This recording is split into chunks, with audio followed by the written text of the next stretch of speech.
Hello? St. Nick? It's St. Nick! St. Nicholas, it's so good to see you. I didn't think you were gonna make it this year. He's on the phone. You're where? He's here. Wait. You're here at St. Peter's right now. He's here. Where are you? He's lost. You're lost, but you see the sign that says St. Peter's. Okay, so you're here. Yeah. Okay. I'll come find you. Okay. Guys, that was St. Nicholas on the phone. I didn't think we were going to be able to see him this year, but he is here. He's here at St. Peter's and he just called me. We got to go find him. He's lost. Come on. Let's see if we can go find this guy. I don't know where he is. Father Bert? No one's home. Let's take the elevator. Hey, Jenny. What? Have you seen St. Nick? I haven't seen him. She hasn't seen him. Let's go see if we can find him. Bye. Bye. Let's go see if we can find him with the kids. Before we get into school, we gotta... You know, it is the year of the COVID. We gotta put our masks on. I don't see him on the playground. All right, guys, I think I know where St. Nicholas is. I bet you he's in the nursery because he loves kids and these are where our little kids are. Nope, nobody's in the nursery. I've got an idea, guys. Maybe he's in the cottage shop. Hello, have you guys seen St. Nicholas? Oh, I heard St. Nicholas was here at church. really? Have you seen him? Has he been to the cottage shop? I don't think so. Guys, St. Nicholas isn't here in the cottage shop. The ladies in the cottage shop had no idea where St. Nicholas is. I'm running out of places to look. Let's go see. All I can think of is maybe he's in the church. They're filming evening prayer. We gotta be real quiet. Shh. They just finished filming evening prayer. Let's go see. I think David. He knows what's going on, I bet. Let's see. Hey, David, have you seen St. Nicholas? No, I haven't. You haven't seen St. Nicholas anywhere around here today. No. Oh, golly, let's keep looking, guys. Thanks, David. Hey, guys, have you seen St. Nicholas? No. Saint I've not who? seen No. who? No. St. Nicholas. We've been looking for him everywhere, all over campus. He hasn't popped in. Did you look at the labyrinth? No, we should go look at the labyrinth. That's a great idea. It's his favorite place. It's his favorite place? All right, guys, let's go. Woo! Thanks. Man, the sun's setting. It's a beautiful evening, but man, I don't see St. Nicholas. Do you guys see St. Nicholas anywhere? I don't know what to do. I have no idea where this guy could be. Maybe let's go check the church one more time. Come on, guys. Look who we've got up here. Oh my gosh. He found his way.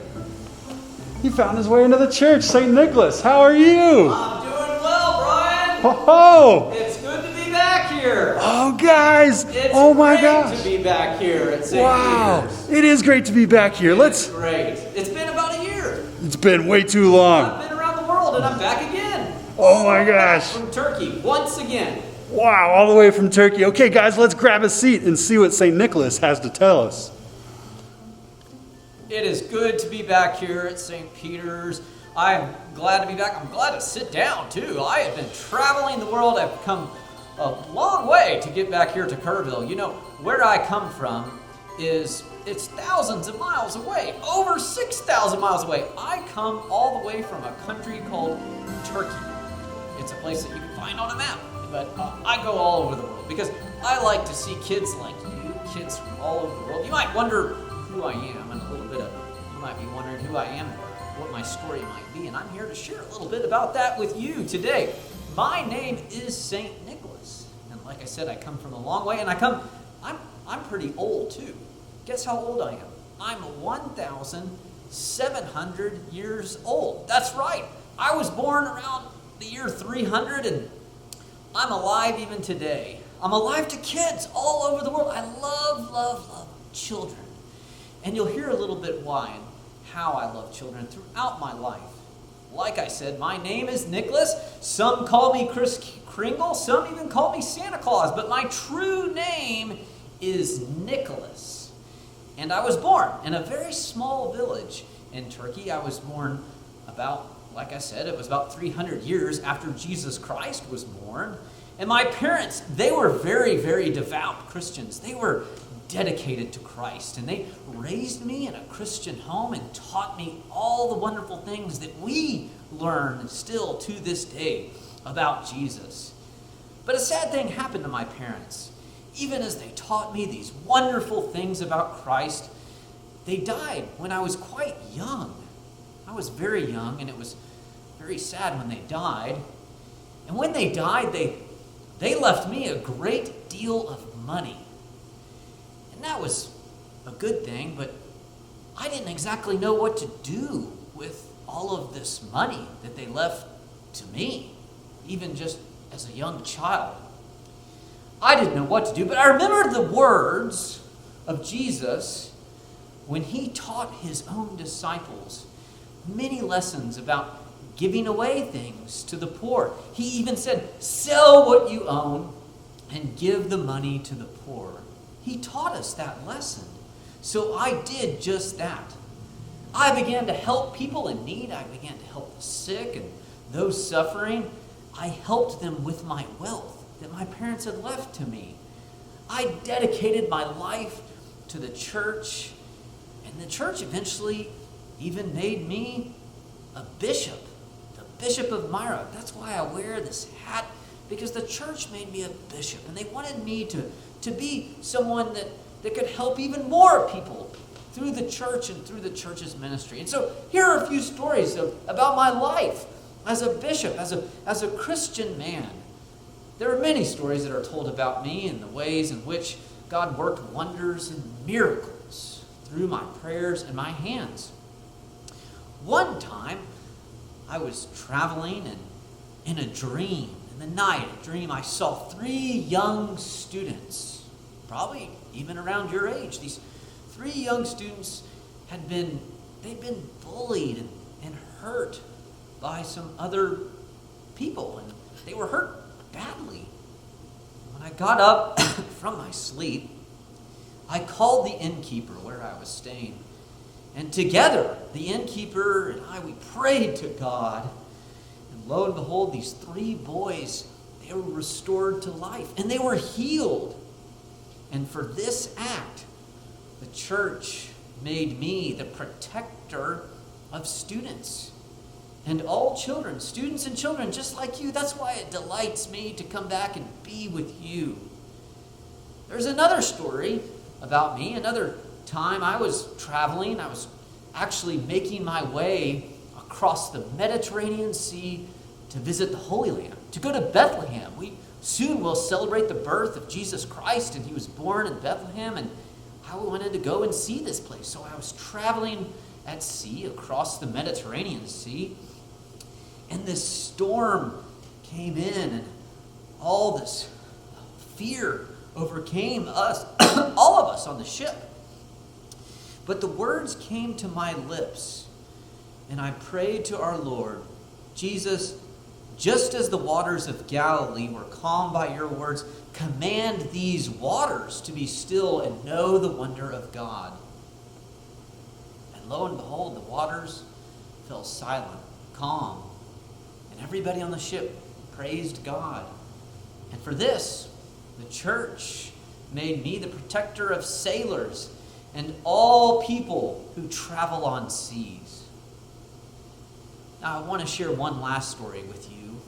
This is my favorite memory of all. It's a memory of these young girls who lived in such terrible poverty. They were so poor, they didn't have food in their cupboards or even in their pantries. They had nothing to eat. It was so sad. Even their own father, was unable to support them. And when it was time for these 3 young girls to be married, their poor father did not have the money he needed to let them to be married. You see, back in my day, it was the custom that the father paid money to men who might marry his daughters. And the father didn't know what to do in this situation with his daughters because he had no money. And this placed a heavy burden on my heart. And so I thought about this and I prayed about this. And a thought came to my mind. One night when the moon was full, I went out for a walk. And I took with me this bag. And remember, I had wealth. I had things that I knew I could give away and help others. So as I walked under the moonlight, I walked by their house. And I walked by, and there was an open window. And so what I did is I took some of my own gold and I threw it through the window. And the girls had put their stockings there on the mantle of the fireplace to let them dry overnight. And when I threw the gold through the window, the gold landed in each of their stockings.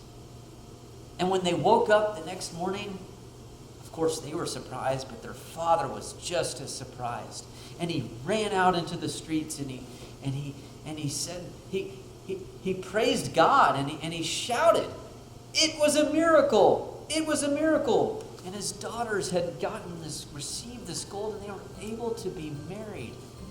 And this is one of my favorite memories, because I was able to help somebody with the blessings that God had given me. I think some of you have received these little gold coins, maybe in church on Sunday. If you haven't gotten one, I hear that you can go by the St. Peter's office. Come by, pick one up this week.